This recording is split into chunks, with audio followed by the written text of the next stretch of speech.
توی زندگیت به یه جایی میرسی که میبینی بچه‌ها دارن بزرگ و بزرگتر میشن و تو نمیدونی چجوری باید هزینه هاشون رو کاور کنی.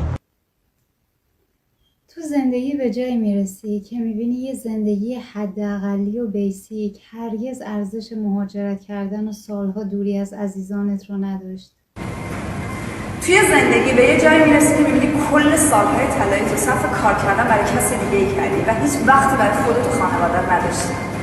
توی زندگی به جایی میرسی میبینی که حتما باید یه پلن بی درآمدی برای خودت داشته باشی تا دیگه نگران از دست دادن کار اصلی نباشی.